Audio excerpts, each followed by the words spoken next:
ഇന്ന് നമ്മൾ ഡിസ്കസ് ചെയ്തത് 8ാം ക്ലാസ്സിലെ കോൺസ്റ്റിറ്റ്യൂഷൻ ചാപ്റ്ററാണ്. അപ്പോൾ ഞാൻ അതിൻ്റെ ഇമ്പോർട്ടൻറ്റ് ക്വസ്റ്റ്യൻസ് കൊടുത്തിട്ടുണ്ട്, ആൻസർ മാർക്ക് ചെയ്തിട്ടില്ല. അപ്പോൾ അതിൻ്റെ ചാപ്റ്റർ ഡീറ്റെയിൽഡ് ആയിട്ട് നമ്മൾ എടുത്തിട്ടുണ്ട്. അപ്പോൾ നിങ്ങൾ ആൻസർ സ്വയം കണ്ടെത്താൻ നോക്കൂ കേട്ടോ.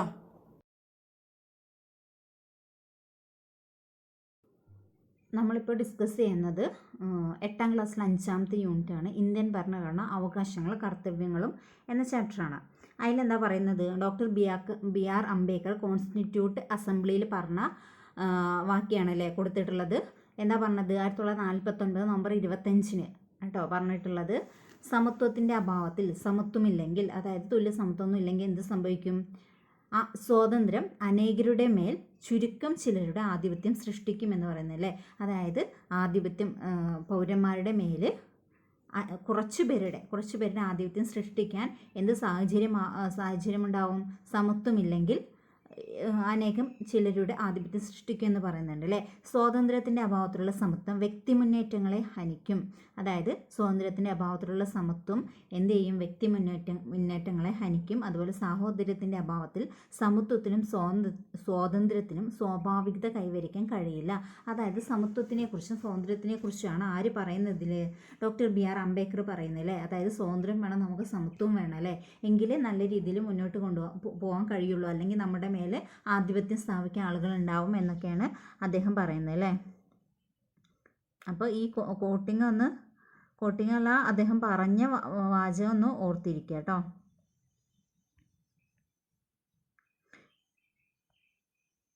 ഇത്രയാണ് അദ്ദേഹം പറഞ്ഞിട്ടുള്ളത്, അതൊന്ന് ഓർത്തിരിക്കുക.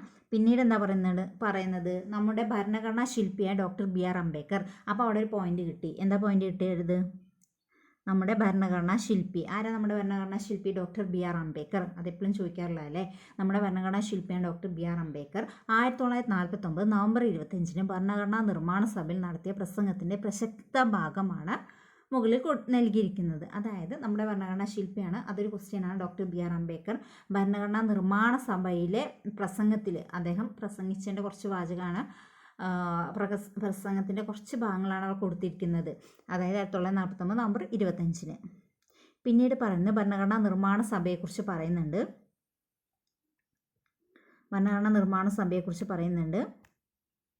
എന്താ പറയുന്നത്? 1946 ഡിസംബർ 6 ഭരണഘടനാ നിർമ്മാണ സഭ നിലയിൽ വന്നത്. അപ്പോൾ ഭരണഘടനാ നിർമ്മാണ സഭ നിലവിൽ വന്നത് എന്നാ 1946 ഡിസംബർ 6 കേട്ടോ. 1946 ഡിസംബർ 6 ഭരണഘടനാ നിർമ്മാണ സഭ നിലയിൽ വന്നത്. അപ്പോൾ ഡോക്ടർ രാജേന്ദ്ര പ്രസാദ് ആയിരുന്നു സഭയുടെ അധ്യക്ഷൻ. അപ്പോൾ ഡോക്ടർ രാജേന്ദ്ര പ്രസാദ് എന്തായിരുന്നു? ഭരണഘടനാ നിർമ്മാണ സഭയുടെ അധ്യക്ഷനായിരുന്നത് ആരായിരുന്നു? ഡോക്ടർ രാജേന്ദ്ര പ്രസാദാണ്. 1946 ഡിസംബർ 6 ഭരണഘടനാ നിർമ്മാണ സഭ നിലയിൽ വന്നു. പിന്നീട് ആ നിർമ്മാണ സഭയുടെ അധ്യക്ഷനായി ഡോക്ടർ രാജേന്ദ്ര പ്രസാദിനെ നിയമിച്ചു. ഇന്ത്യയുടെ പ്രഥമ പ്രധാനമന്ത്രി ജവഹർലാൽ നെഹ്റു ആണെന്ന് നമുക്ക് എല്ലാവർക്കും അറിയാം അല്ലേ. ആ ജവഹർലാൽ നെഹ്റു 3 പ്രധാന ഉപസമിതിയുടെ അധ്യക്ഷനായിരുന്നു. അപ്പോൾ നമ്മുടെ ജവഹർലാൽ നെഹ്റു 3 ഉപസമിതിയുടെ അധ്യക്ഷനായിരുന്നു എന്ന് പറയുന്നുണ്ട്. രൂപീകരണ വേളയിൽ 389 അംഗങ്ങളുണ്ടായിരുന്നു. ഭരണഘടനാ നിർമ്മാണ സഭയിൽ 389 അംഗങ്ങളാണ് രൂപീകരണ വേളയിൽ ഉണ്ടായിരുന്നത് എന്നാണ് പറയുന്നത്. പിന്നീട് 1947 സ്വാതന്ത്ര്യ ലബ്ധിക്ക് ശേഷം 299 അംഗങ്ങളായി പുനഃസംഘടിക്കപ്പെട്ടു. അപ്പോൾ ആദ്യം അവർ ഭരണഘടനാ നിർമ്മാണ സഭയൊക്കെ ഉണ്ടാക്കുമ്പോൾ എത്ര പേരുണ്ടായിരുന്നു? 389 പേരുണ്ടായിരുന്നു. പിന്നീട് നമുക്ക് സ്വാതന്ത്ര്യം കിട്ടിയതിന് ശേഷം 299 അംഗങ്ങളായിട്ട് പുനഃസംഘടിക്കപ്പെട്ടു എന്നാണ് പറയുന്നത്. അപ്പോൾ ഭരണഘടനാ നിർമ്മാണ സഭയെക്കുറിച്ച് എന്താ പറഞ്ഞത് നമുക്ക് ചുരുക്കത്തിലാണെന്ന് പറയാം. 1946 ഡിസംബർ 6 ഭരണഘടനാ നിർമ്മാണ സഭ നിലയിൽ വന്നത്. അതിൻ്റെ അധ്യക്ഷനായി ഡോക്ടർ രാജേന്ദ്ര പ്രസാദിനെ നിയമിച്ചു.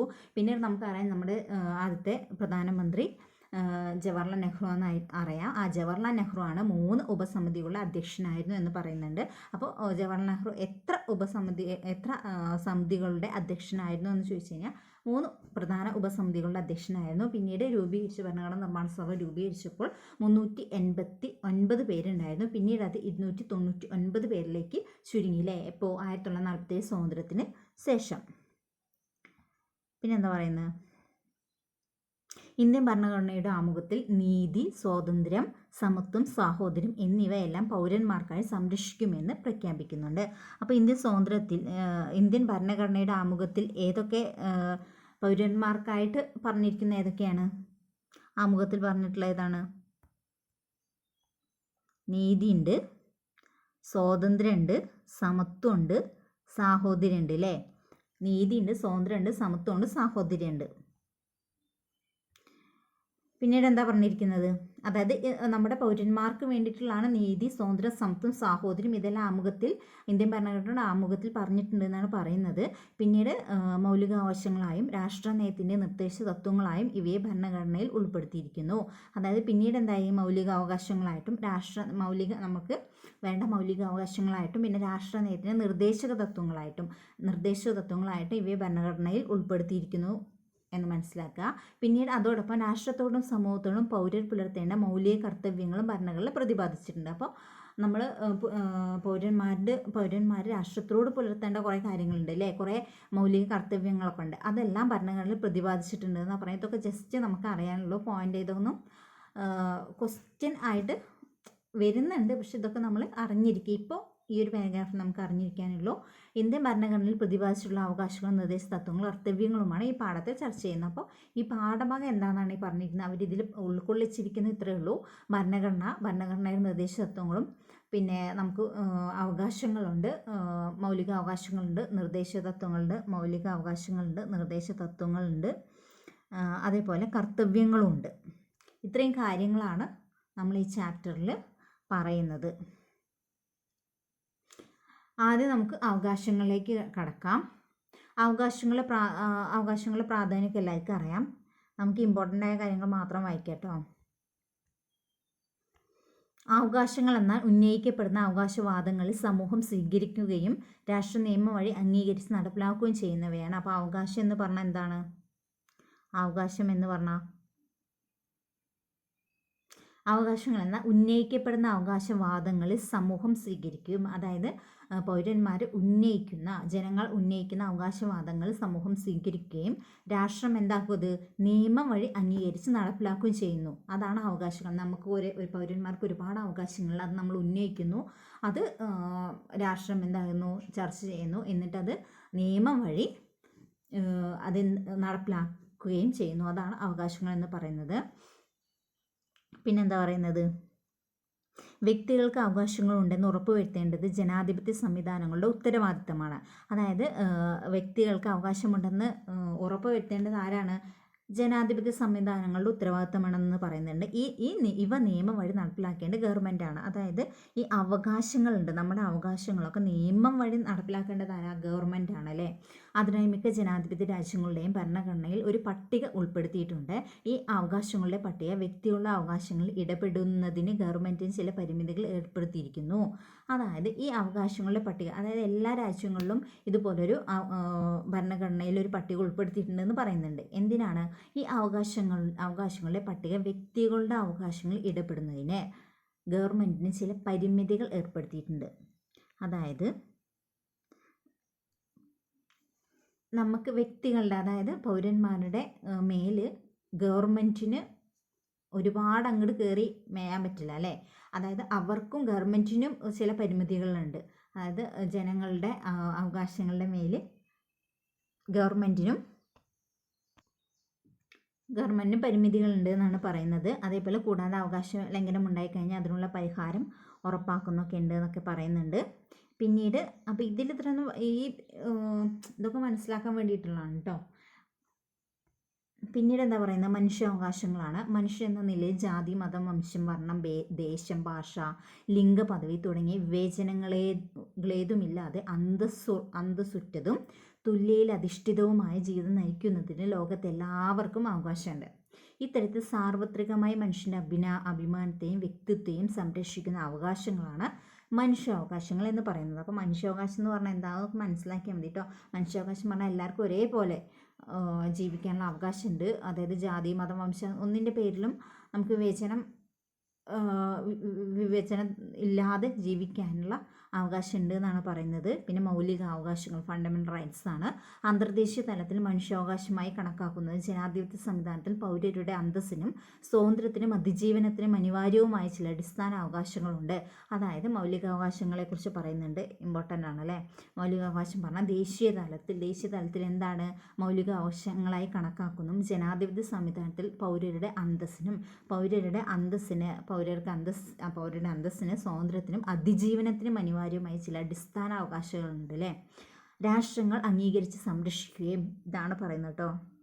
രാഷ്ട്രങ്ങൾ അംഗീകരിച്ച് സംരക്ഷിക്കുകയും നടപ്പിലാക്കുകയും ചെയ്യുന്ന ഇത്തരം അവകാശങ്ങളാണ് മൗലിക അവകാശങ്ങൾ എന്ന് പറയുന്നത് കേട്ടോ. അപ്പോൾ മൗലിക അവകാശം എന്ന് പറഞ്ഞാൽ രാഷ്ട്രം അംഗീകരിച്ച് സംരക്ഷിക്കുകയും നടപ്പിലാക്കുകയും ചെയ്യുന്ന അവകാശങ്ങളാണ് എന്തെന്ന് പറയുന്നത് മൗലിക അവകാശം എന്ന് പറയുന്നത്. ലോകത്തെ വിവിധ രാജ്യങ്ങളുടെ ഭരണഘടനയിൽ അതത് രാജ്യങ്ങളുടെ സാഹചര്യങ്ങൾക്കനുസരിച്ച് അവർ മൗലികാവകാശങ്ങളായി ഉൾക്കൊള്ളിച്ചിട്ടുണ്ട്. അപ്പോൾ മൗലികാവകാശങ്ങൾ എങ്ങനെ വന്നു എന്നുള്ളതിനെ കുറിച്ചാണ് കേട്ടോ പറയുന്നത്. മൗലികാവകാശങ്ങളുടെ നാൾവഴി.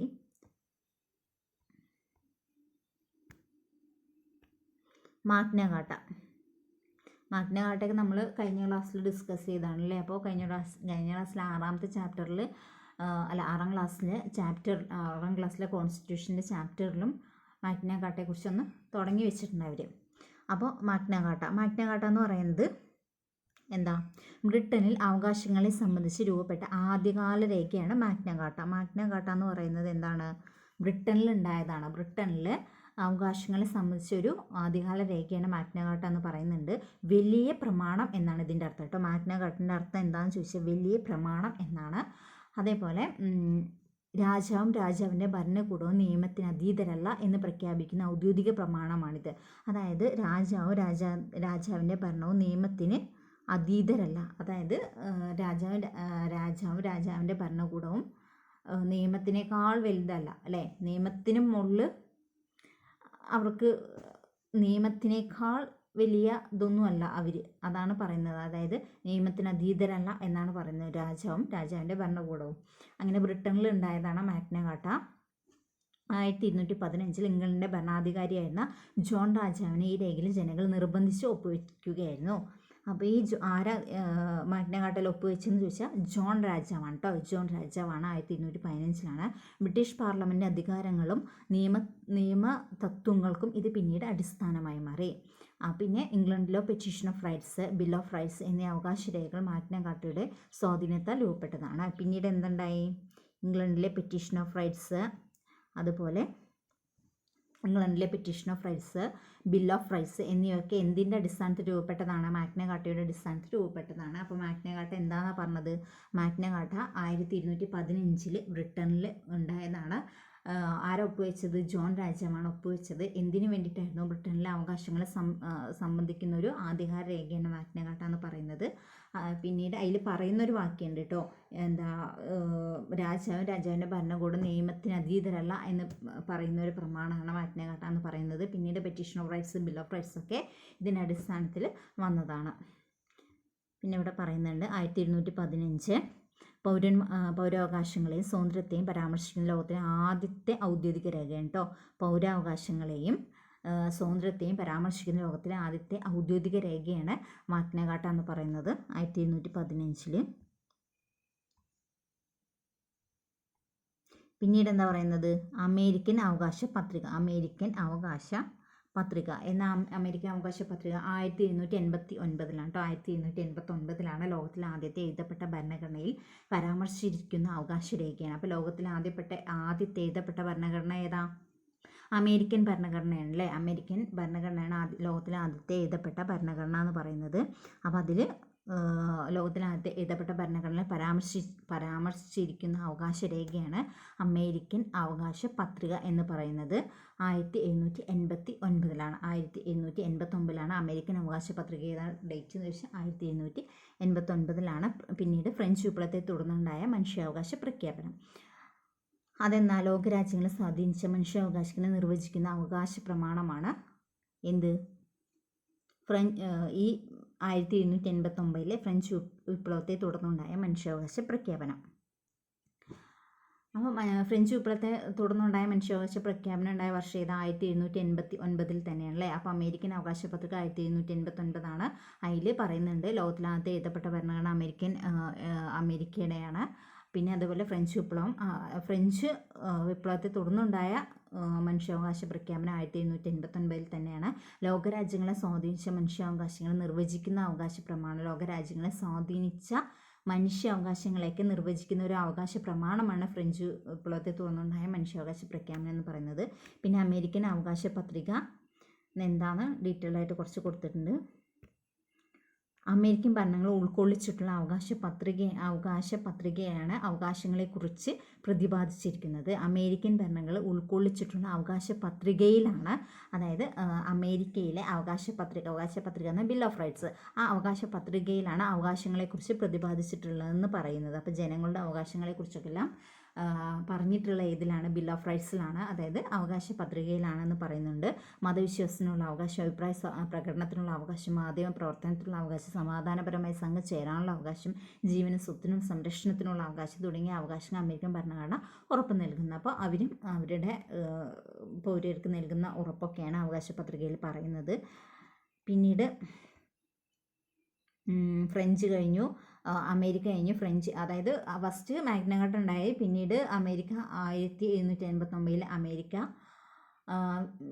അമേരിക്ക സ്വാതന്ത്ര്യ പ്രഖ്യാപനം ഉണ്ടായി. പിന്നീട് ഫ്രഞ്ച് വിപ്ലവത്തെ തുടർന്നുണ്ടായിരുന്ന മനുഷ്യാവകാശ പ്രഖ്യാപനമാണ് 1789. പിന്നീട് ഉണ്ടായത് ഐക്യരാഷ്ട്രസഭയുടെ സാർവദേശീയ മനുഷ്യാവകാശ പ്രഖ്യാപനം.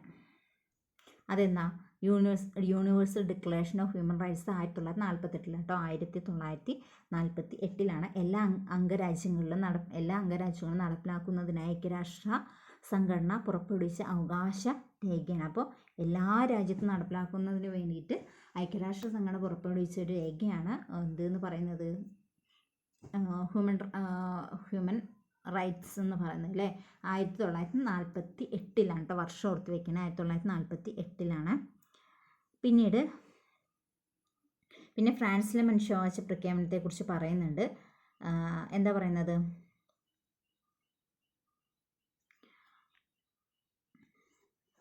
1789 ഫ്രാൻസിലെ ദേശീയ അസംബ്ലി പ്രഖ്യാപിച്ച അവകാശ രേഖയാണ് മനുഷ്യാവകാശ പ്രഖ്യാപനം എന്ന് പറയുന്നത്. എല്ലാ പൗരർക്കും വ്യക്തിഗതവും കൂട്ടായതുമായ അവകാശങ്ങൾ ഈ രേഖ പ്രഖ്യാപിക്കുന്നുണ്ട്. ഇതൊന്നും ജസ്റ്റ് ഏതാ വർഷം അല്ലെങ്കിൽ എന്താണെന്ന് മാത്രം ഓർത്തിരുന്നാൽ മതി കേട്ടോ. അത്രയും ഡീറ്റെയിൽഡ് ആയിട്ടൊന്നും ഓർത്തിരിക്കണം, നമ്മൾ വായിക്കുമ്പോൾ അങ്ങനെ വായിക്കുന്നതേ ഉള്ളൂ.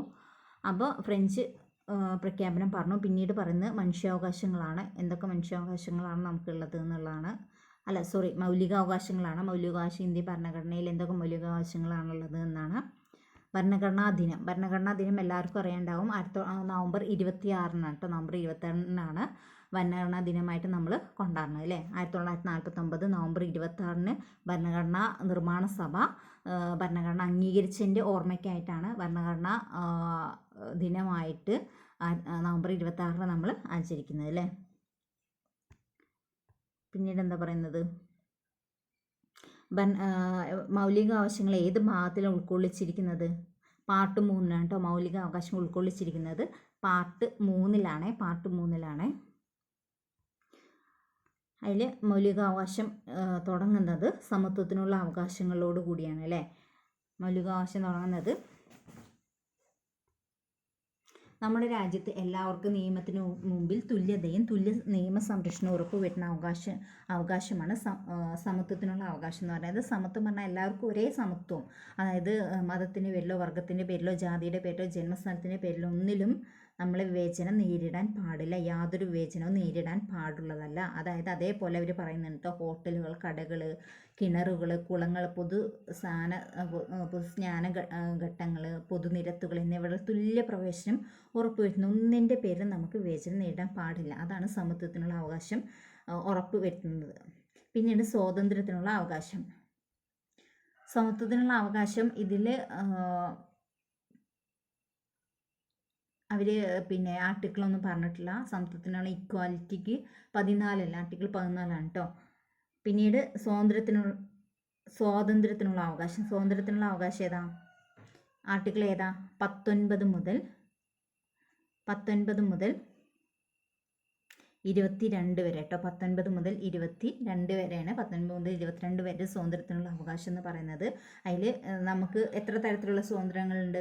6 തരത്തിലുള്ള സ്വാതന്ത്ര്യങ്ങളുണ്ട് അല്ലേ? എന്തൊക്കെ സ്വാതന്ത്ര്യം? അഭിപ്രായ പ്രകടനത്തിനും ആവിഷ്കാരത്തിനുള്ള സ്വാതന്ത്ര്യം, ഇന്ത്യയിൽ എവിടെയും സ്വതന്ത്രമായി സഞ്ചരിക്കാനുള്ള സ്വാതന്ത്ര്യം, സമാധാനമായി സമ്മേളിക്കാനുള്ള സ്വാതന്ത്ര്യം, ഇന്ത്യയിൽ എവിടെയും സ്ഥിരമായി താമസിക്കാനുള്ള സ്വാതന്ത്ര്യം, സംഘടന രൂപീകരിക്കാനുള്ള സ്വാതന്ത്ര്യം, ഇഷ്ടമുള്ള തൊഴിൽ, വ്യവസായം, കച്ചവടം എന്നിവയിൽ ഏർപ്പെടുന്നതിനുള്ള സ്വാതന്ത്ര്യം. അപ്പോൾ ഇത്രയും സ്വാതന്ത്ര്യം ഉണ്ട് അല്ലേ? അപ്പോൾ 19 മുതൽ 22 വരെ സ്വാതന്ത്ര്യത്തെക്കുറിച്ച് പറയുന്നുണ്ട്. അപ്പോൾ എത്ര സ്വാതന്ത്ര്യം ഉണ്ട്? നമുക്ക് 6 സ്വാതന്ത്ര്യം ഉണ്ട് അല്ലേ? അതായത് അഭിപ്രായ പ്രകടനത്തിനുള്ള സ്വാതന്ത്ര്യം ഉണ്ട്. എവിടെ വേണമെങ്കിലും നമുക്ക് സഞ്ചരിക്കാം, എവിടെ വേണമെങ്കിലും നമുക്ക് സമാധാനപരമായി സമ്മേളിക്കാം.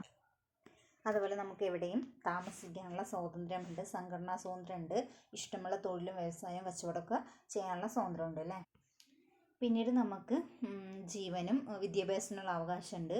അതേപോലെ ജീവനും വ്യക്തി സ്വാതന്ത്ര്യത്തിനുള്ള അവകാശമുണ്ട്. പിന്നെ ഈ അവകാശങ്ങൾക്ക് 20 മുതൽ 22 വരെ അനുച്ഛേദങ്ങളാണ് പറയുന്നത് അല്ലേ? അപ്പോൾ നമ്മൾ 20 മുതൽ 22 വരെ ഉള്ളത് എന്താണ്? വിദ്യാഭ്യാസത്തിനുള്ള അവകാശമുണ്ട്, ജീവനും വ്യക്തി സ്വാതന്ത്ര്യത്തിനുള്ള അവകാശങ്ങളാണ് 20 മുതൽ 22 വരെ പറയുന്നത്. പിന്നെ അടുത്ത് പറയുന്നത് വിദ്യാഭ്യാസ അവകാശ നിയമമാണ്. ഇമ്പോർട്ടൻ്റ് ആണല്ലേ? റൈറ്റ് ടു എഡ്യൂക്കേഷൻ ആക്ട് 2009 വിദ്യാഭ്യാസ അവകാശ നിയമമാണ്. എന്താ പറയുന്നത്? 2002 86-ാം ഭരണ ഭേദഗതി അല്ലേ? 2002 82-ാം ഭരണ ഭേദഗതി എന്തിനെ കുറിച്ചാണ് പറയുന്നത്? വിദ്യാഭ്യാസ അവകാശ നിയമത്തെക്കുറിച്ചാണ് പറയുന്നത് അല്ലേ? 21A പ്രകാരമാണ് വിദ്യാഭ്യാസ മൗലിക അവകാശമായി പ്രഖ്യാപിക്കപ്പെട്ടത്. 21A പ്രകാരമാണ് വിദ്യാഭ്യാസം എന്തായി പ്രഖ്യാപിക്കപ്പെട്ടത്? മൗലിക അവകാശമായി പ്രഖ്യാപിക്കപ്പെട്ടത്. 2009 വിദ്യാഭ്യാസ അവകാശ നിയമം പാർലമെൻറ്റ് അംഗീകരിച്ചു. 2009 വിദ്യാഭ്യാസ അവകാശ നിയമം പാർലമെൻറ്റ് അംഗീകരിച്ചു. 2010 ഏപ്രിൽ നിയമം പ്രാബല്യത്തിൽ വന്നു. പിന്നെ ഈ നിയമം 6 വയസ്സിനും 14 വയസ്സിനും ഉള്ള കുട്ടികൾക്കിടയിലാട്ടോ. 6 വയസ്സിനും 14 വയസ്സിനും ഇടയിലുള്ള കുട്ടികൾക്കാണ് എന്തെന്ന് പറയുന്നത്? ഫ്രീ ആയിട്ടുള്ളത്, സൗജന്യ നിർബന്ധമായ ഗുണനിലവാരമുള്ളത് വിദ്യാഭ്യാസം ഉറപ്പാക്കുന്നത്. അപ്പോൾ വിദ്യാഭ്യാസ അവകാശ നിയമം ഏതാ വർഷം? 2009 2009 വിദ്യാഭ്യാസ അവകാശ നിയമം പാർലമെൻറ്റ് അംഗീകരിച്ചു. പക്ഷെ നടപ്പിലാക്കിയത് എപ്പോഴാണ്? 2010 ഏപ്രിലാണല്ലേ? 2010 ഏപ്രിലാണ് നടപ്പിലാക്കിയത്. അതിൻ്റെ ഭരണഘടന ഏതാ? 86-ാം ഭരണഘടനാ ഭേദഗതിയിലൂടെ ഏതാ വർഷം? 2002 കേട്ടോ. പിന്നീട് എന്താ പറയുന്നത്? ചൂഷണത്തിനെതിരെയുള്ള അവകാശമാണ്. ചൂഷണത്തിനെതിരെയുള്ള അവകാശം ഏതൊക്കെയാണ്? ഭരണഘടനയുടെ ആർട്ടിക്കിൾ അനുച്ഛേദം 23 എല്ലാവിധ അടിമ ജോലികളെയും മനുഷ്യ കച്ചവടത്തെയും നിരോധിക്കുകയും കുറ്റകരമായി പ്രഖ്യാപിക്കുകയും ചെയ്യുന്നു. പിന്നീട് ആർട്ടിക്കിൾ 24 പ്രകാരം 14 വയസ്സിന് താഴെയുള്ള കുട്ടികളുടെ ഖനികളിലോ വ്യവസായശാലകളോ മറ്റ് അപകടകരമായ മേഖലകളിലോ ജോലി ചെയ്യുന്നതിന് നിരോധിച്ചിരിക്കുന്നു എന്നാണ് പറയുന്നത്. അപ്പോൾ എന്താ ഇതിൽ പറയുന്നത്? ആർട്ടിക്കിൾ 23 24 പറയുന്നുണ്ട്. ചൂഷണത്തിനെതിരെയുള്ള അവകാശങ്ങൾ ഏതൊക്കെയാണ്? Article 23 article 24. അതിൽ ആർട്ടിക്കിൾ 23 പറയുന്ന എല്ലാ അടിമ ജോലികളെയും മനുഷ്യ കച്ചവടത്തെയും ാണ് ആർട്ടിക്കിൾ 23. ആർട്ടിക്കിൾ 24 എന്താ? 14 വയസ്സിന് താഴെയുള്ള കുട്ടികളെ ഖനികളിലോ വ്യവസായശാലകളോ അപകടകരമായ ജോലി ചെയ്യുന്നത് നിരോധിക്കുന്നത് ഏതാണ്? ബാലവേലയ്ക്ക് നിരോധിക്കുന്ന ആർട്ടിക്കിൾ 24 അല്ലേ? പിന്നീട് മതസ്വാതന്ത്ര്യത്തിനുള്ള അവകാശം പറയുന്നുണ്ട്. നമ്മൾ ഫസ്റ്റ് തന്നെ നമ്മൾ ആമുഖത്തിലൊക്കെ പറയുന്നുണ്ട്. നമ്മൾ എന്താ പറയുക, ഈ ഇന്ത്യ എന്ന് പറയുന്നത്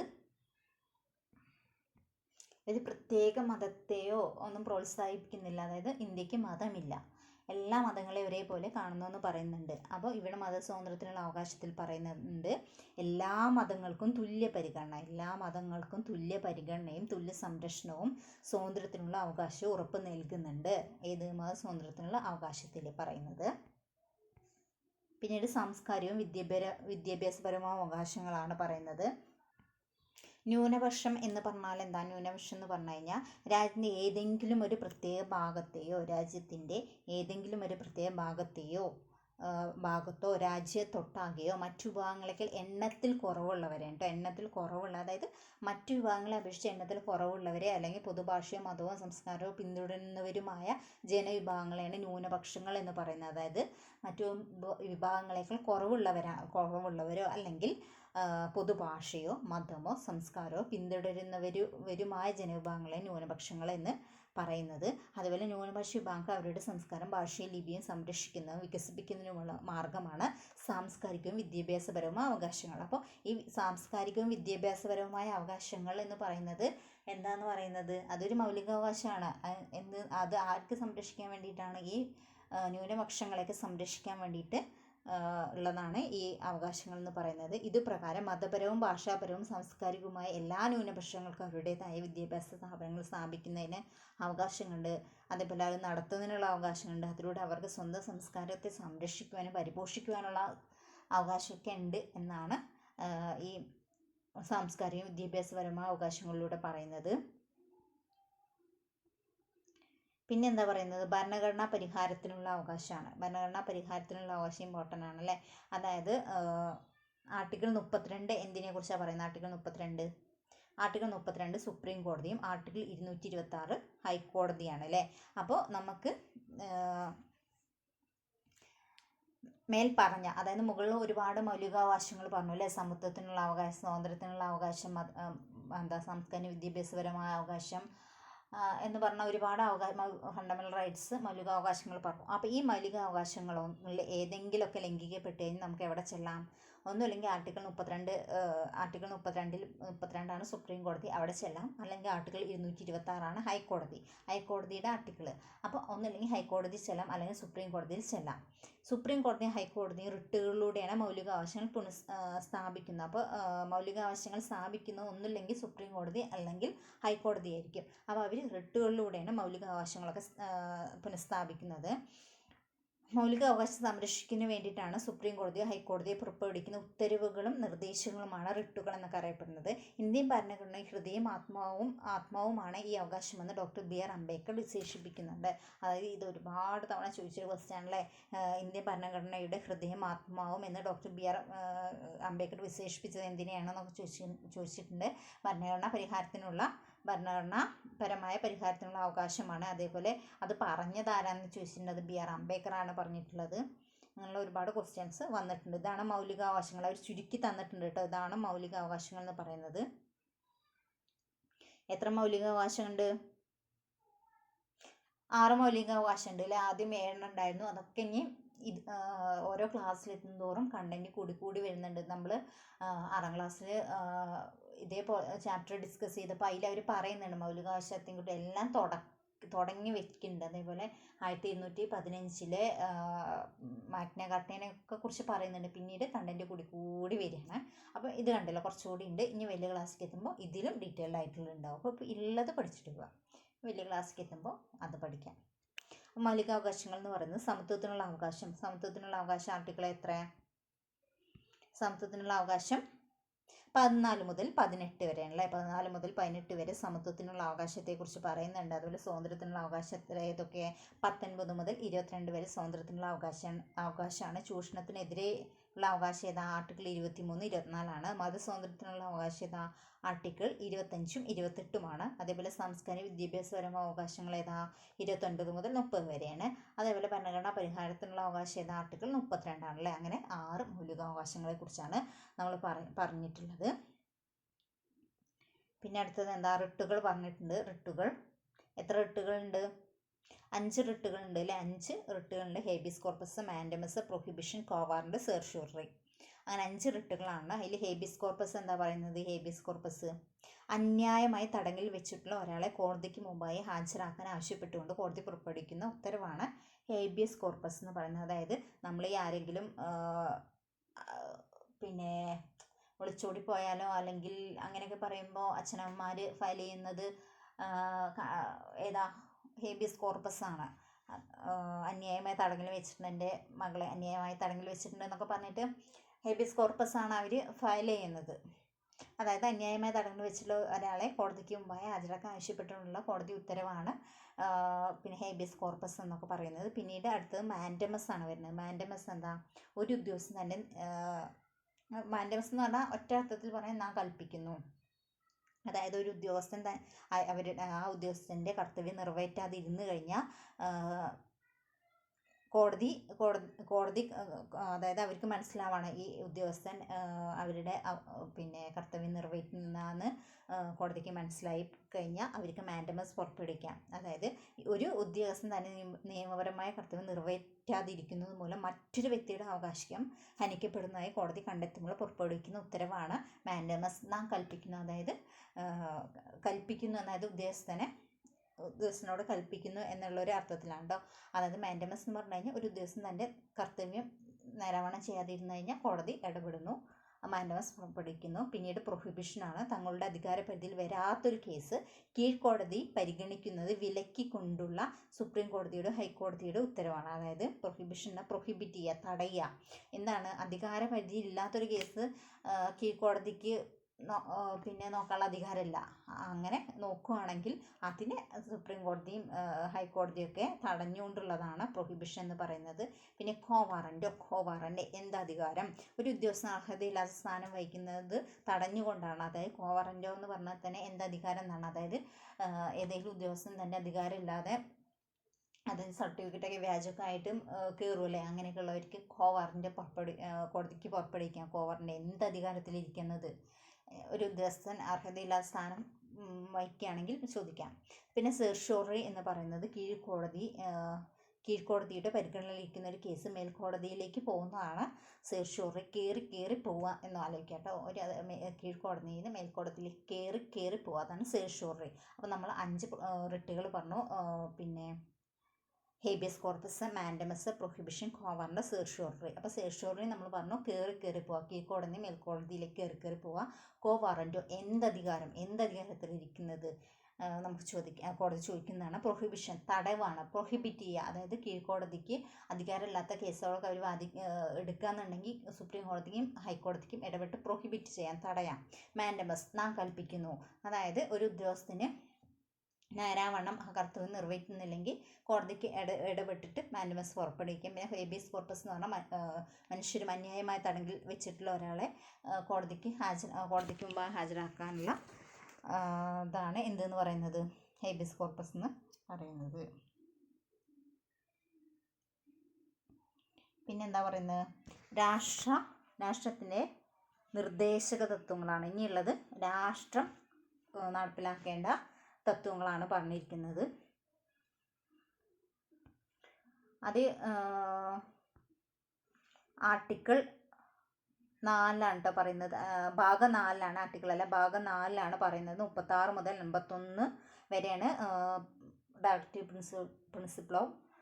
പ്രിൻസിപ്പിൾസിൻ്റെ ആർട്ടിക്കിൾ. 36 മുതൽ 51 വരെയാണ് ഭരണഘടന ഭാഗം 4 പറഞ്ഞിരിക്കുന്നത്. ഭരണനിർവഹണത്തിന് നിയമനിർമ്മാണത്തിന് സർക്കാരുകൾ പാലിക്കേണ്ട നിർദ്ദേശങ്ങളാണ്. അത് സർക്കാരുകൾ പാലിക്കേണ്ട ഒരു നിർദ്ദേശ തത്വങ്ങൾ എന്ന് പറഞ്ഞാൽ തന്നെ സർക്കാർ പാലിക്കേണ്ടതാണ്. അവർ ചെയ്യേണ്ട കാര്യമാണ്. നമ്മൾ ചെയ്യേണ്ട കാര്യങ്ങൾ, നമുക്കുള്ള അവകാശങ്ങൾ പറഞ്ഞു. ഇനി നമുക്കുള്ള കടമകളുണ്ട്, അത് നമ്മൾ പൗരർക്കുള്ള കടമകൾ പൗരർ ചെയ്യേണ്ടതാണ്. രാഷ്ട്രത്തിനുള്ളത് അല്ലെങ്കിൽ ഗവൺമെൻറ്റിനുള്ള ഉത്തരവാദിത്വം അത് അവർ ചെയ്യേണ്ടതാണ്. അതാണ് നിർദ്ദേശ തത്വങ്ങൾ എന്ന് പറയുന്നത്. അത് എന്ന് പറഞ്ഞാൽ 36 മുതൽ 51 വരെയാണ്. പിന്നെ ഭാഗം എന്ന് പറയുന്നത് 4 ഭാഗത്തിലാണ് പറഞ്ഞിരിക്കുന്നത്. പിന്നെ കുറേ ആശയങ്ങളുണ്ട്, ഉദാര ആശയങ്ങളുണ്ട്. അതായത് പിന്നെ രാഷ്ട്രത്തിൻ്റെ നിർദ്ദേശ തത്വങ്ങൾ, ഉദാരാശയം, സോഷ്യലിസ്റ്റ് ആശയം, ഗാന്ധിയൻ ആശയങ്ങൾ എന്നിങ്ങനെ തിരിച്ചിട്ടുണ്ട് കേട്ടോ. അതായത് ഗാന്ധിജിക്ക് ഗാന്ധിജിയുടെ ആശയങ്ങൾ ഉണ്ടായിരുന്നു. അതേപോലെ സോഷ്യലിസ്റ്റിന് അതീതമായിട്ടുള്ള അങ്ങനെ കുറേ ആശയങ്ങളുണ്ട്. പിന്നെ ഉദാരപരമായിട്ടുള്ള അവകാശം, ഉദാര മനസ്കത എന്നൊക്കെ പറയില്ല, അതേപോലത്തെ എല്ലാവർക്കും ഉൾക്കൊള്ളാൻ പറ്റുന്ന ഉദാരമായിട്ടുള്ള ആശയങ്ങളുണ്ട്. സോഷ്യലിസ്റ്റ് ആശയങ്ങളുണ്ട്, ഗാന്ധിയൻ ആശയങ്ങളുണ്ട്. അപ്പോൾ നമുക്ക് ഗാന്ധിയൻ ആശയങ്ങളായിരിക്കും ഒന്നുകൂടിയും അറിയാം. അപ്പോൾ ഗാന്ധി ആശയങ്ങൾ നമുക്ക് നോക്കാം, എന്നിട്ട് ഇതിലേക്ക് കിടക്കാം. ഗാന്ധി ആശയങ്ങൾ എന്താ പറയുന്നത്? ഗ്രാമപഞ്ചായത്ത് സംഘടിപ്പിക്കുക, അത് ഗാന്ധിജിയുടെ ആശയമാണ് അല്ലേ. അതേപോലെ കുടിൽ വ്യവസായങ്ങൾ പരിപോഷിക്കുക, അത് ഗാന്ധിജിയുടെ ആശയമാണ്. കൃഷിയും മൃഗ സംരക്ഷണവും അതുമാരുടെയാണ് ഗാന്ധിജിയുടെ ആശയങ്ങളാണ്. അതേപോലെ ലഹരി പാനീയങ്ങളുടെയും ആരോഗ്യത്തിന് ഹാനികരമായ മരുന്നുകളുടെയൊക്കെ ഉപഭോഗത്തിന് നിരോധനം ഏർപ്പെടുത്തുന്നതും അത് ഗാന്ധിജിയുടെ ആശയങ്ങളാണ്. ഈ ആശയങ്ങൾക്ക് നിർദ്ദേശ തത്വങ്ങളുണ്ട് കേട്ടോ. പിന്നെ പട്ടികജാതി പട്ടികവർഗ വിഭാഗങ്ങളുടെയും മറ്റ് ദുർബല വിഭാഗങ്ങളുടെയും ഉന്നമനം എന്ന് പറയുന്നതും ഗാന്ധിജിയുടെ ആശയമാണല്ലേ. അപ്പോൾ ഗാന്ധിജിയുടെ ആശയങ്ങൾ ഏതൊക്കെയാണുള്ളത്? ഗ്രാമപഞ്ചായത്ത് സംഘടിപ്പിക്കുക, ഗാന്ധിജിയുടെ ആശയമാണ്. അതേപോലെ കുടിൽ വ്യവസായങ്ങൾ പരിപോഷിക്കുക, കൃഷിയും മൃഗസംരക്ഷണവും ഗാന്ധിജിയുടെ ആശയമാണ്. അതേപോലെ ലഹരി പാനീയങ്ങളുടെയും ആരോഗ്യത്തിന് ഹാനികരമായ മരുന്നുകളുടെ ഉപഭോഗത്തിനുള്ള നിരോധനം ഗാന്ധിജിയുടെ ആശയമാണ്. അതേപോലെ പട്ടികജാതി പട്ടികവർഗ വിഭാഗത്തിൻ്റെയും മറ്റ് ദുർബല വിഭാഗങ്ങളുടെയും ഉന്നമനമൊക്കെ ഗാന്ധിജിയുടെ ആശയമാണ്. പിന്നീട് സോഷ്യലിസ്റ്റ് ആശയങ്ങൾ. സോഷ്യലിസ്റ്റ് ആശയങ്ങൾ എന്ന് പറഞ്ഞാൽ എന്തൊക്കെയാണ്? ഒക്കെ തൊഴിലുമായി സോഷ്യലിസ്റ്റ് എന്ന് പറഞ്ഞാൽ തൊഴിലുമായി ബന്ധപ്പെട്ടതായിരിക്കും കേട്ടോ. എന്തൊക്കെയാണ്? തൊഴിലാളികൾക്ക് ജീവിക്കാൻ ആവശ്യമായ വേതനം വേണം. അത് തൊഴിലാളിക്ക് എന്ത് വേണം? ജീവിക്കണമെങ്കിൽ വേതനം വേണം. അത് സോഷ്യലിസ്റ്റ് ആശയമാണ്. സ്ത്രീക്കും പുരുഷനും തുല്യ ജോലിക്ക് തുല്യ വേതനം, അതും സോഷ്യലിസ്റ്റ് ആശയമാണ്. സോഷ്യലിസ്റ്റ് ആശയം എന്ന് പറഞ്ഞാൽ ജോലിയുമായിട്ടും തൊഴിലും വേതനവുമായിട്ട് ബന്ധപ്പെട്ടിരിക്കുന്ന ആശയങ്ങളാണ്. പിന്നെ വ്യവസായശാലകളുടെ നടത്തിപ്പിൽ തൊഴിലാളികളുടെ പങ്കാളിത്തം, അതും സോഷ്യലിസ്റ്റ് ആശയമാണ്. അതേപോലെ തൊഴിൽ ചെയ്യുന്നതിനുള്ള അവകാശം സോഷ്യലിസ്റ്റ് ആശയമാണ്. നീതിപൂർവ്വവും മാനുഷികവുമായ തൊഴിൽ സാഹചര്യങ്ങളും പ്രസവാനുകൂല്യങ്ങളും ഉറപ്പുവരുത്തുക കേട്ടോ. അപ്പോൾ പ്രസവാനുകൂല്യങ്ങൾക്ക് ഏത് ആശയമാണെന്ന് ചോദിച്ചാൽ എന്തെന്ന് പറയാം? സോഷ്യലിസ്റ്റ് ആശയങ്ങളാണ് അല്ലേ. അതായത് കൂട്ടത്തിൽ പെടുന്നത് പെടാത്ത ഏതാണെന്നൊക്കെ ചോദിക്കാം ചാൻസ് ഉള്ള ഒരു ഏരിയയാണ്. അപ്പോൾ സോഷ്യലിസ്റ്റ് ആശയങ്ങൾ ഏതൊക്കെ? തൊഴിലാളികൾക്ക് ജീവിക്കാൻ ആവശ്യമായ വേതനം അത് സോഷ്യലിസ്റ്റ് ആശയമാണ്. സ്ത്രീക്കും പുരുഷനും തുല്യ ജോലിക്ക് തുല്യ വേതനം സോഷ്യലിസ്റ്റ് ആശയമാണ്. വ്യവസായശാലകളുടെ നടത്തിപ്പിൽ തൊഴിലാളികളുടെ പങ്കാളിത്തം സോഷ്യലിസ്റ്റ് ആശയമാണ്. തൊഴിൽ ചെയ്യുന്നതിനുള്ള അവകാശം, അതും സോഷ്യലിസ്റ്റ് ആശയമാണ്. നീതിപൂർവ്വവും മാനുഷികവുമായ തൊഴിൽ സാഹചര്യങ്ങളും പ്രസവാനുകൂല്യങ്ങൾ ഉറപ്പുവരുത്തുക. അപ്പോൾ പ്രസവാനുകൂല്യങ്ങളൊക്കെ ഏതിലാണ് ഉൾപ്പെടുന്നത്? സോഷ്യലിസ്റ്റ് ആശയങ്ങളാണ് കേട്ടോ. പിന്നെ ഉദാര ആശയങ്ങളാണ്. ഉദാര ആശയങ്ങൾ എന്താ പറയുന്നത്? അന്താരാഷ്ട്ര സമാധാനവും സുരക്ഷിതത്വവും അഭിവൃദ്ധിപ്പെടുത്തുക. അന്താരാഷ്ട്ര സമാധാനം, അതേപോലെ അന്താരാഷ്ട്ര സമാധാനമൊക്കെ ഉറപ്പുവരുത്തേണ്ടത് ആരാണ്? രാഷ്ട്രമാണ്. നിർദ്ദേശ തത്വങ്ങളാണ്. നിർദ്ദേശ തത്വങ്ങൾ എന്ന് പറഞ്ഞാൽ രാഷ്ട്രം പാലിക്കേണ്ടതാണ്, രാഷ്ട്രം നടപ്പിലാക്കേണ്ടതാണ്. അതിൽ പറയുന്നുണ്ട് അന്താരാഷ്ട്ര സമാധാനം ഉണ്ടാക്കേണ്ടതും സുരക്ഷിതത്വമൊക്കെ നമുക്ക് സുരക്ഷിതത്വം നൽകേണ്ടതൊക്കെ രാഷ്ട്രത്തിൻ്റെ കടമയാണ്. പൗരർക്ക് ഏകരൂപമായ നിയമസംഹിത ഉണ്ടായിരിക്കണം. അല്ലാതെ ഓരോ ആളുകൾക്കനുസരിച്ചല്ല നിയമം ഉണ്ടാക്കുന്നത്. എല്ലാവർക്കും ഒറ്റ രൂപമായ നിയമസംഹിത ഉണ്ടായിരിക്കണം. അത് ഉദാരാശയമാണ്. തുല്യനീതിയും സൗജന്യ നിയമസഹായവും എല്ലാവർക്കും തുല്യനീതി ഉണ്ടായിരിക്കണം, സൗജന്യ നിയമസഹായം ഉണ്ടായിരിക്കണം. അത് ഉദാരാശയമാണ്.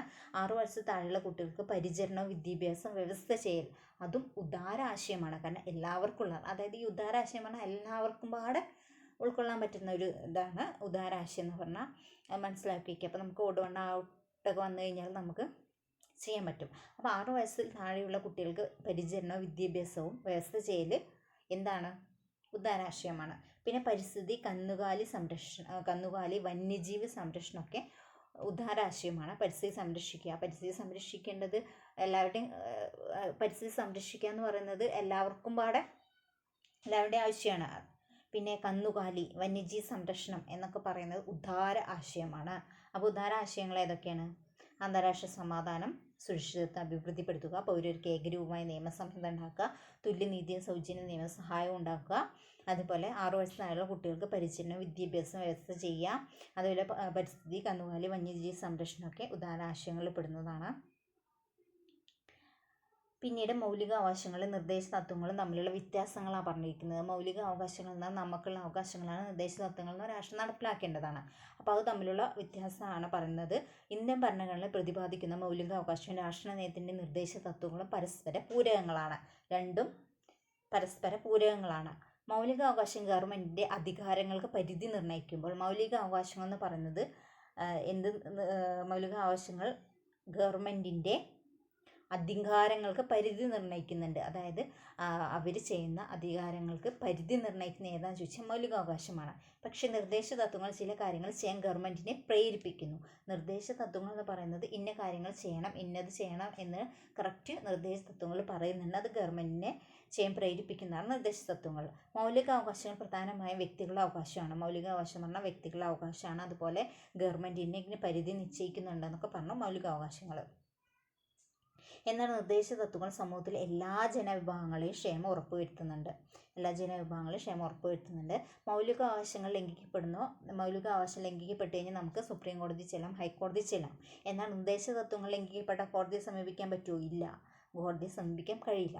മൗലികാവകാശങ്ങൾ ഭേദഗതി വരുത്തുന്നതിനായി സങ്കീർണമായ നടപടിക്രമങ്ങൾ ആവശ്യമാണ്. അപ്പോൾ മൗലികാവകാശങ്ങൾ എന്തെങ്കിലുമൊക്കെ ഭേദഗതി വരുത്തണമെന്നുണ്ടെങ്കിൽ അത് സങ്കീർണമാണ്, അതിൻ്റെ നടപടിക്രമങ്ങളൊക്കെ സങ്കീർണമാണ്. പക്ഷേ നിർദ്ദേശ തത്വങ്ങളുടെ ഭേദഗതി നടപടി താരതമ്യേന ലളിതവും നിയമനിർമ്മാണത്തിലൂടെ നടപ്പിലാക്കാൻ നോക്കാവുന്നതാണ്. അപ്പോൾ ഇത് ഇമ്പോർട്ടൻ്റ് ആട്ടോ. ഈ നിയമനിർമ്മാണത്തിലൂടെ നമുക്ക് എന്ത് ചെയ്യാം?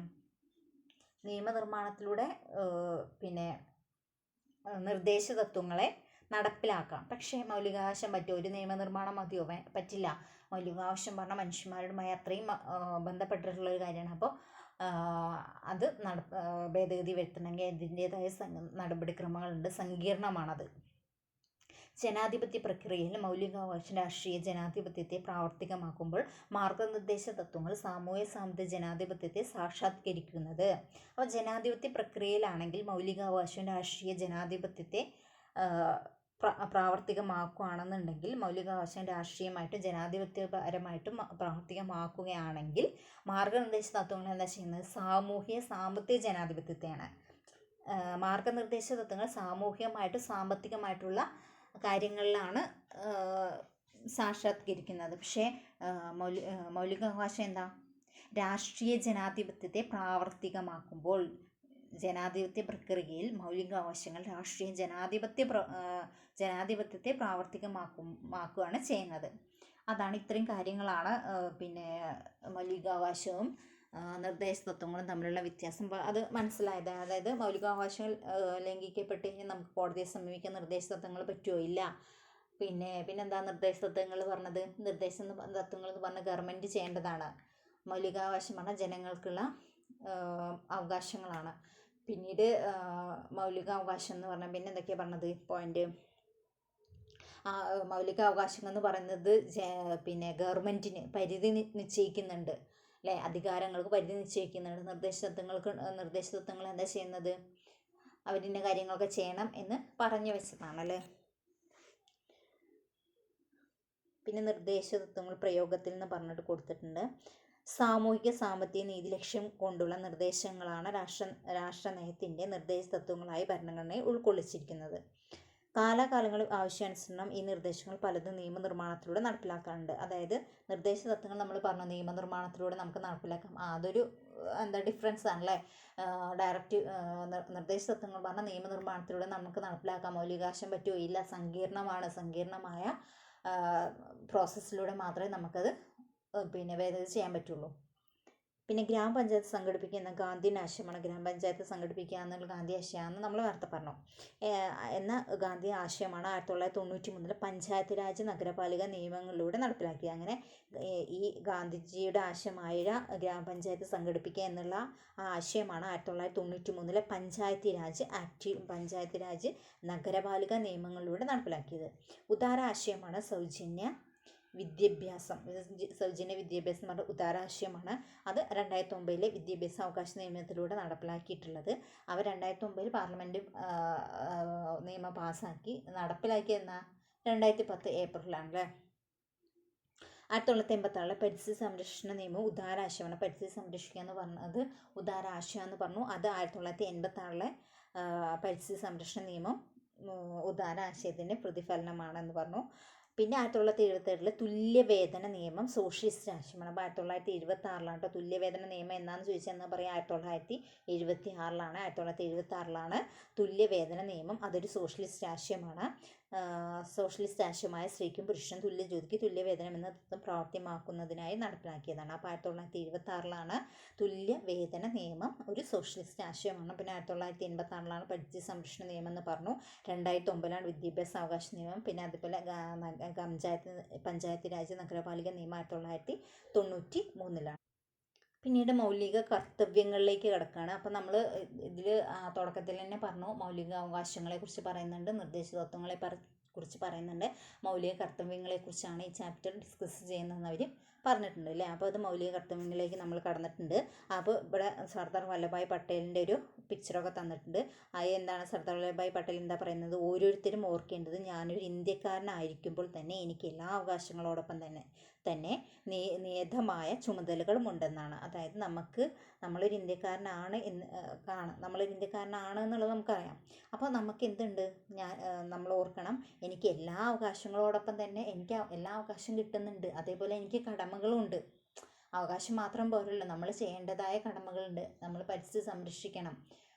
പിന്നെ നമ്മുടെ പരിസ്ഥിതി സംരക്ഷണം എന്ന് പറയുന്നത് നമ്മൾ നോക്കണം. നമ്മുടെ പരിസ്ഥിതി നമ്മൾ തന്നെ നോക്കണം. ഗവൺമെൻറ്റിൻ്റെ കാര്യങ്ങൾ നോക്കുന്നുണ്ട്. പക്ഷെ നമ്മൾ ചെയ്യേണ്ട കാര്യങ്ങൾ കുറച്ചുണ്ട്.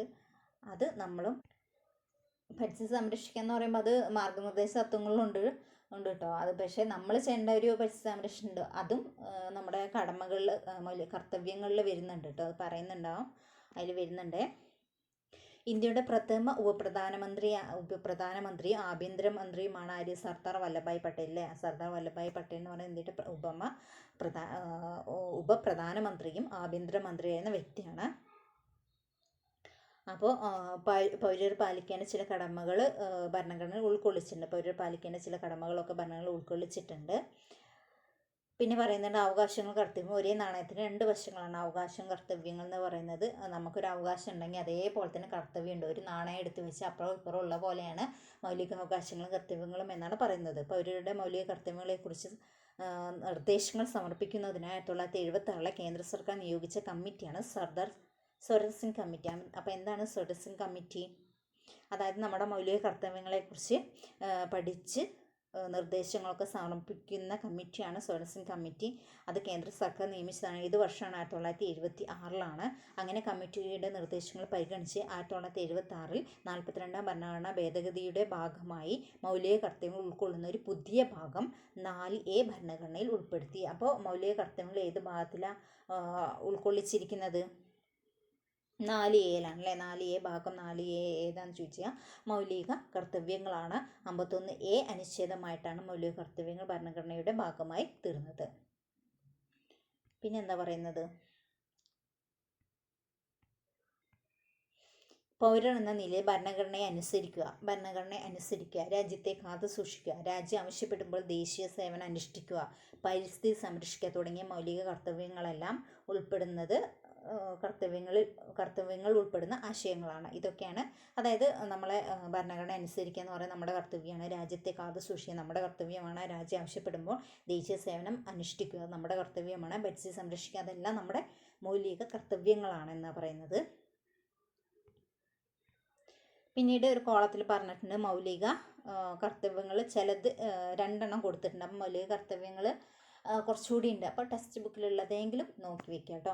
അപ്പോൾ ഭരണഘടന അനുസരിക്കുകയും അതിൻ്റെ ആദർശങ്ങളെയും സ്ഥാപനങ്ങളെ ദേശീയ പതാകയും ദേശീയ ഗാനത്തെയും ആദരിക്കുകയും ചെയ്യുക എന്ന് പറയുന്നത് ഒരു മൗലിക കർത്തവ്യമാണ്. അതേപോലെ സ്വാതന്ത്ര്യത്തിന് വേണ്ടിയുള്ള നമ്മുടെ ദേശീയ സമരത്തിന് പ്രചോദനം നൽകിയ മഹനീയ ആദർശങ്ങളെ പരിപോഷിക്കുകയും പിന്തുടരുകയും ചെയ്യുക, അതും മൗലിക കർത്തവ്യമാണ്. അപ്പോൾ ഇത്രയാണ്. ഇനിയുണ്ട് കേട്ടോ, മൗലിക കർത്തവ്യങ്ങളുണ്ട്. ഇനി വരും വലിയ ഉയർന്ന ക്ലാസ്സിലെത്തുമ്പോൾ ഫുള്ള് നമുക്ക് പഠിക്കാനുണ്ട്. അപ്പോൾ ഇപ്പോൾ ഇതിലുള്ള 2 പോയിൻറ്റ്സ് നിങ്ങൾ ഓർത്തിരിക്കുക. പിന്നെ ഈ ചാപ്റ്ററിൽ നമ്മൾ മൗലികാവകാശ നിർദ്ദേശത്വങ്ങൾ, മൗലിക കർത്തവ്യങ്ങൾ ഇതെല്ലാം 3 ഭാഗങ്ങളായിട്ടാണ്, 3 കാര്യങ്ങളാണ് നമ്മൾ പോയിൻറ്റ്സാണ് ഇവിടെ ഡിസ്കസ് ചെയ്തിട്ടുള്ളത്. അപ്പോൾ നമുക്ക് വേറെ കോൺസ്റ്റിറ്റ്യൂഷൻ്റെ ഇപ്പോൾ 8ാം ക്ലാസ് കഴിഞ്ഞു. അപ്പോൾ SC ആക്ടിലെ വേറെ കോൺസ്റ്റിറ്റ്യൂഷൻ ചാപ്റ്ററുമായിട്ട് വേറെ ക്ലാസ്സിൽ കാണാം.